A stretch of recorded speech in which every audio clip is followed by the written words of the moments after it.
Hey everyone, welcome back. This is Pooja and you're watching Novels for Novels. This is two-part series of short stories और आज इस series का ये first part है। आज आपको केट चॉपलिन की famous short story the story of an hour जो उन्होंने लिखी थी अप्रैल 1894 में और पब्लिश हुई थी फर्स्ट टाइम, वो हुई थी दिसंबर 1894 में।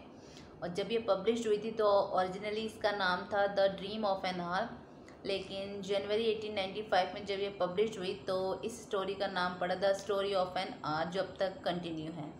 तो इस स्टोरी की जो स्टार्टिंग होती है वो जोसेफिन से होती है। जोसेफिन मेन प्रोटैगनिस्ट, लुइस उनकी बहन है, सिस्टर हैं, और उनके साथ रिचर्ड हैं। वो इन दोनों इनके घर आए हैं लुइस के। तो जो रिचर्ड हैं रेल वो न्यूज़पेपर के ऑफिस में काम करते हैं और उनके पास बहुत ही शॉकिंग न्यूज़ आई है कि ट्रेन एक्सीडेंट हो गया है और जो लोग मर गए हैं जिन लोगों की डेथ हो गई है उनकी लिस्ट है, और उस लिस्ट में ब्रेंटली मलाड जो इनके हस्बैंड हैं लुइस के मेन प्रोटैगनिस्ट हैं, उनकी डेथ हो गई है। तो ये सुन के जो जोसेफिन होते हैं जो लुइस होती हैं वो जोसेफिन के गले लग जाती हैं, एकदम से शॉक हो जाती हैं बहुत ज़्यादा और वो उनके गले लग जाती हैं।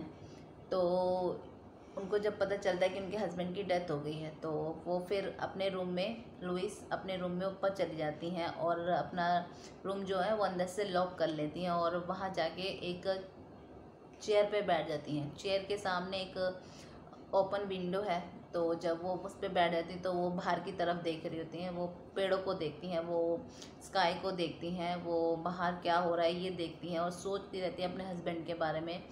और ये भी सोचती हैं कि वो उनसे प्यार करती थी। Sometimes she loved him, sometimes ये भी लाइन आती है, शी लव्ड हिम समटाइम्स। तो जब वो उनके बारे में सोचती रहती हैं कि कैसे उनकी लाइफ होगी, क्या होगा उनके साथ, कैसा था, तो सोचते सोचते सोचते उनके माइंड में एकदम से आता है कि कुछ एक वर्ड जो होता है वो उनके माइंड में स्ट्रक करता है, और जब वो स्ट्रक करता है तो वो उस वर्ड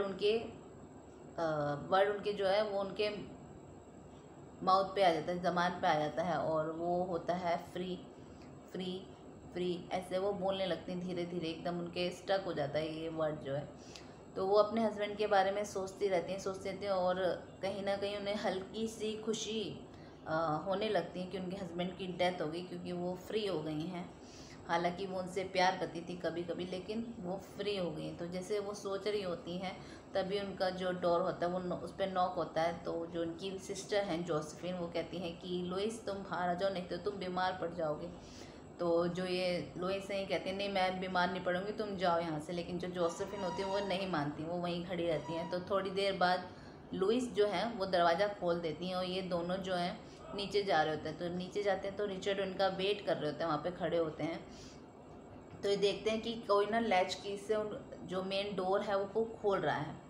तो जब डोर ओपन होता है और जब जो डोर खोल रहा होता है वो अंदर आता है तो सब देख के एकदम शॉक हो जाते हैं एकदम। तो ये जो बेंटली मलाड जो उनके हस्बैंड है लुइस के, वो वापस आ जाते हैं और वो ज़िंदा होते हैं। उनके ट्रैवल के वजह से उनके जो कपड़े हैं वो थोड़े से गंदे हो गए, स्ट्रेंच हो गए, उन पर स्ट्रेन आ गया। तो और उनके हाथ में अम्ब्रेला है और उनको पता भी नहीं कि ट्रेन का एक्सीडेंट हो गया और ऐसे ऐसे लिस्ट में उनका नाम आया है। तो रिचर्ड एकदम से शॉक्ड होता है। वो उनको भी देखते हैं, जो लुइस है उनको देखते हैं। तो जो लुइस है वो एकदम से गिर जाती हैं वहीं के वहीं, और जब डॉक्टर को बुलाया जाता है तो वो बताता है कि इन्हें हार्ट डिसीज़ है। और एक लाइन है उसके साथ ये जो स्टोरी है वो ख़त्म होती है। वो लाइन है द जॉय दैट किल्स, कि भाई इतनी खुशी हुई कि उस खुशी के मारे वो उनकी डेथ हो गई। तो बस इस स्टोरी का यही एंड है। और ये केट चॉपलिन के फेमस वर्क में से एक है। ये उनकी बहुत ही फेमस शॉर्ट स्टोरी है the story of an hour. बहुत ही शॉर्ट स्टोरी है और इसका जो एंड है वो भी अनयूजुअल है। इससे पहले जो मैंने नॉवल की समरी बताई थी उसका जो एंड था वो भी बहुत अनयूजुअल था। ऐसे ही इस स्टोरी का जो एंड है वो भी अनयूजुअल है। जो मेन प्रोटैगनिस्ट है वो उन्हीं की ही डेथ हो जाती है। हालांकि उनको थोड़ी बहुत खुशी होती है कि उनके हस्बैंड की डेथ हो गई, लेकिन जैसे ही उनके हस्बैंड है तो उनको देख के एकदम वो शॉक्ड हो जाती हैं और उस शॉक से उनकी डेथ हो जाती है। तो बस इस स्टोरी का यही एंड था। तो नेक्स्ट वीक एक और शॉर्ट स्टोरी के साथ मिलते हैं, तब तक के लिए टेक केयर, टिल देन गाय बाय।